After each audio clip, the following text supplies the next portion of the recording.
Let's talk some high school football. Jeff, why don't we go there? What do you Go think? for it.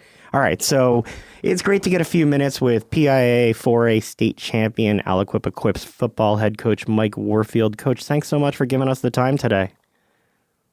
Oh, I appreciate you guys having me on. Sincerely appreciate it. Thank you. So before we get started on the discussion, I got to tell you, Mike, and I don't know how often you hear it, is somebody who lived in Pittsburgh for a while. You just hear people yelling Aliquippa all the time. Right. the Aliquippa has such for people that don't know out on the east part of the state, Aliquippa football is something that people, it's a thing out there. And it's great to have somebody who coaches a team like that on the show. The even greater thing, and we'll get to what's going on with, the level that you're at, but, it's the thing about you, wins and losses, everything I read, though, is, your quote when you were hired, we must act as if lives depend on this football program because they do. And that wasn't directed at wins and losses on the field. Can you talk to us about the community and the players that you coach in and how important this team and the relationships you have are? Oh, that's a great question, and that's definitely something I remember saying, and that's something I still believe today, and I really meant it when I said it, is that, a lot of times when you win, you actually lose, and a lot of times when you lose, you actually win. I see us, and we've always been that way. We always won on the field, but time and time again, we're losing off the field. So I'm trying to merge the two together, make sure our kids understand that the field, the most important field that we're going to play on, is in the classroom. That's something that's going to take a little bit of time, but I tell you what, our kids are doing well. I had some recruiters through the school today. I'm looking at some of our juniors and sophomores, and every one of them had over 3.0. Even our freshman who won Player of the Year, he has a 4.0. So we're getting there. It's a lot of work to do, but I want to definitely see more wins off the field than we have so far. So it's a work in progress, but that's very meaningful to me. Not too concerned about wins and losses on the field because that's going to come. We're Aliquippa, and we've always won, but definitely have to get better off the field. And I've seen players say it's not just the grades, it's the relationship that you have with them, whether it's inviting them over to your house for dinner or always making yourself available for that phone call. Can you talk about the role that you play in their lives? This is a community that's had some struggles, and you play a role that is essential for some of these kids. Absolutely. And I take that very seriously because sometimes in a role model is just as important, or being a father figure, just as important as being that father. And I think in at Aliquippa, me looking just like them, me being them, I was their age, not having a sense of direction, just having role models to look up to, father figures that I could count on. I take that very seriously, more so than X's and the O's, because that's going to be lasting. And so that's important to me. And I take that role very, very seriously because being at a school like Aliquippa, and from there, you all too often you see so many tragic stories. And I just want them to know that I'm that safety net, not just the coach.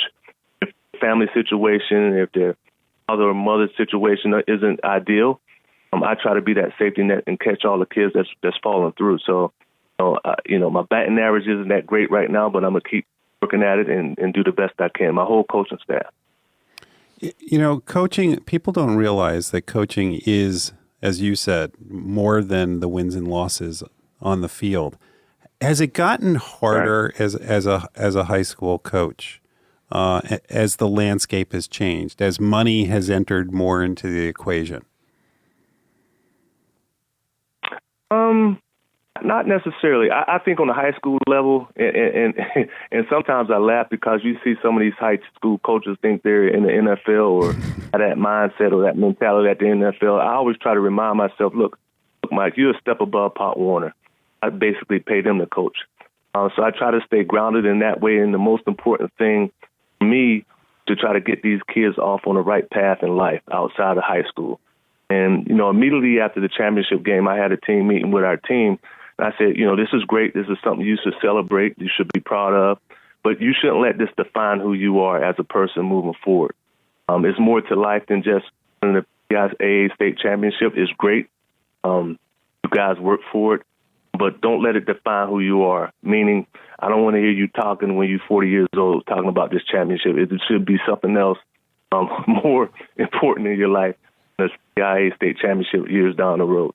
Yeah, but it's more than that. I mean, we've heard stories of the kid who went to Ohio State last year getting $1 million before he steps into college. It's got to make it harder. I mean, if you have the next great high school prospect, it's got to make it harder for you to keep these kids grounded and to understand what life is about, as opposed to all of a sudden seeing at that young an age with so many people that could influence their lives in the wrong way, being the one that has to help the families point them in the right direction. I totally agree. I mean, there for these kids nowadays, there are a lot of distractions. What you just mentioned, Twitter, IG, Facebook, everyone's seeking that next thing to be recognized for. And, I spoke with a gentleman today, our assistant principal, about some of our kids are doing well, but what's going to happen to our kids when the noise stops, the ball stop bouncing? That's something where we have to do better at. Let our kids understand that at some point in your life, the recognition, the fame, or the little, my wife calls it local celebrity-ness, will be over. And what you're going to do when it's quiet, you have to go to work and it's quiet. You don't get the recognition that you used to. So it's tough in a way, but I think that's individual. I know we have a couple kids that's getting some offers at a young age, but these kids are doing well. One has a 4.0 in the classroom, one has a 3.5, and it's not good enough to go to a Power 5. It's not from Aliquippa. So you always, at the end of every text I send the kids, at every conversation I have with the kids, my last 2 words is keep working. As long as they do that, they'll be fine. But I do agree with you. It's tough now because there's so much coming at them and so many distractions, and it's immediate. Your cell phone, you could get self-gratification immediate. So that is tough. Tell me a little bit about last season. You guys obviously overcame to win the state title, but I mean, you talk about the challenges. You had a player that was critically shot. You had a linebacker that had a knee injury. You lost another player to a broken collarbone. Your quarterback has to move out. You have to start a sophomore. And yet here you are with basically what's a short roster against larger teams, and you win. Tell me about that as a coach, to overcome so much, to be able to stand in that locker room with those men and give them that speech afterwards. Yes, it was. I tell you what, it started off, we start spring ball. It started off rough. I mean, just emotionally rough. I mean, for the kids and definitely for me, even as an adult, when our star wide receiver got shot, we had just left spring practice like around 7 o'clock. I'll get a call at home that Sonny shot, and he was almost paralyzed, and thank God he wasn't. But he's still physically trying to get back on his feet. So we had a lot of up and downs, a lot of key injuries, but kids stayed the course. I give a big credit to our coaching staff.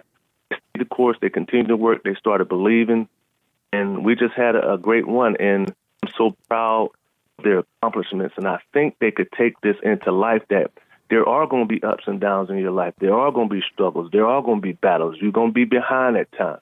But long as you keep working, something positive is going to come out of the situation. So, yes, it was a tough year, but I'm so proud of the kids and how they maintain their focus and continue to work and keep working. So you win the title with 32 kids on a roster against a team that had 80 kids on the roster. And for our listeners who aren't familiar, the Pennsylvania Athletic Association has 5 different levels. It's based on school size, success, transfers, etc. So you play at 4A, and even that is a stretch for you. You win the title shorthanded, and all of a sudden, tell us what happened. You get a notice that that's not good enough anymore? Yes, we got a letter saying because of the PIAA has they call it a competitive formula, competitive balance formula, where to me it's just an attempt to try to legislate who wins and lose. And it's based on 3 categories. It's based on enrollment, based on the number of transfers, and it's based on success points. And Aliquippa has always been a 1A school. We have 115, 16 boys from 9th to 11th. That's where they classify the number of boys you have from between 9th and 11th grade. We are a single-A school. We always have been a single-A school. We had the competitive spirit before the competitive formula was even initiated. We always played up to 3A. We never played 1A because we wanted to compete. But at some point, it gets for the detriment of our kids' health and safety. Now we were playing 3A. But when the rule was initiated, instead of starting us from our enrollment, which is 1A, it started us from where we chose to play at, forced us to play 4A. So this is 100 kids playing against 300 and 400 kids. Now because of our success, the number of transfers they say we have, pushing us up 5A. So we're a 1A school being forced to play up 4 classifications. There's no school in the country is being forced to play up 4 classifications. And that's to the detriment of my kids' safety and health. And I'm so concerned about that. We're not asking for any sympathy. We're not asking for a special favor or handout, just asking them to follow their formula. The first part of their formula is enrollment. And they refuse to start us from our enrollment. They're starting us from where we chose to play. And can you tell for people that don't understand that, there may be some people who don't really understand the issue and sit there and say, well, wait a second, if they're that good, they should want to move up and play against more competition. But this isn't professional sports. It's not like you can go out and get free agents. This is your town. And so tell people who are listening why the health and safety of these kids is jeopardized by moving up. It's a situation where you said previously where we have 30 kids. I'm playing against 80 kids. For most teams in now 5A platoon, meaning they have set of players who play offense and a set of players who play defense. Our kids have to go both sides of the ball and even special teams. So we have kids, our linemen, who, if you look at, I've reflected back on our number of plays throughout the playoffs, and we averaged probably 120 plays a game. 20 of those plays was offense and defense, and probably 30 of those plays was special teams. So our linemen who goes play offense and defense have to go play 90 to 100 plays versus teams who platoon, their linemen might only have to play 45 plays. How hard and how long can our kids go at 100% and against fresh kids, series after series? That puts our kids' safety at risk.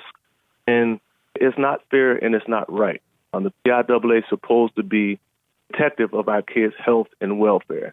And they're not looking at that.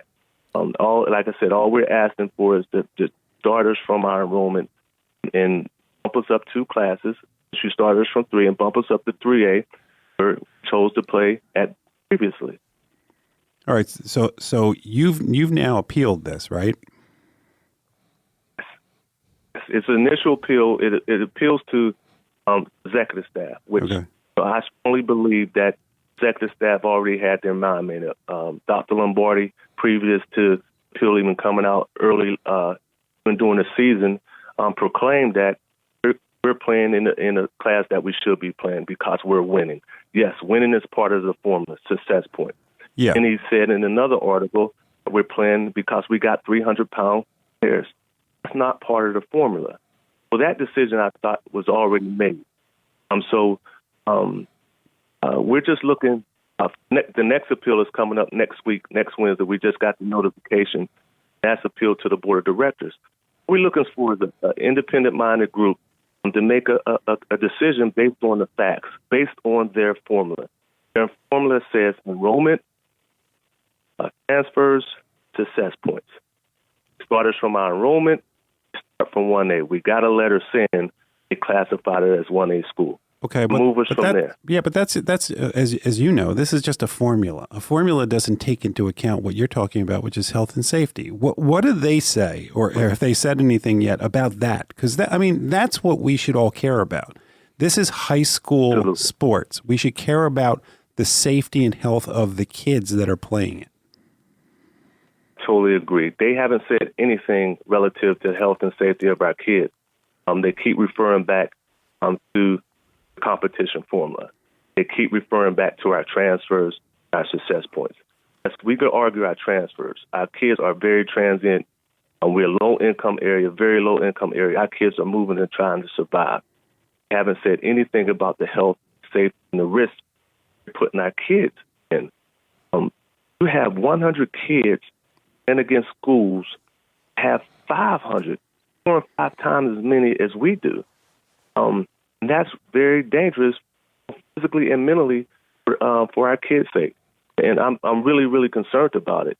I just hope they take that into consideration, but they haven't yet. To my knowledge, all they're saying is based on the formula. And they keep referring back to the formula, not looking at the risk that they're putting our kids in. Well, look, we hope you start to get some answers to your questions. We hope that they start to consider the health and safety of the players, and we definitely look forward to following what happens and hope to stay in touch with you so that you can hopefully just lead your team and not have to worry about the politics of what level they're playing at. I sincerely appreciate it, and thank you guys so much for having me, and thank you a lot. You have a wonderful day.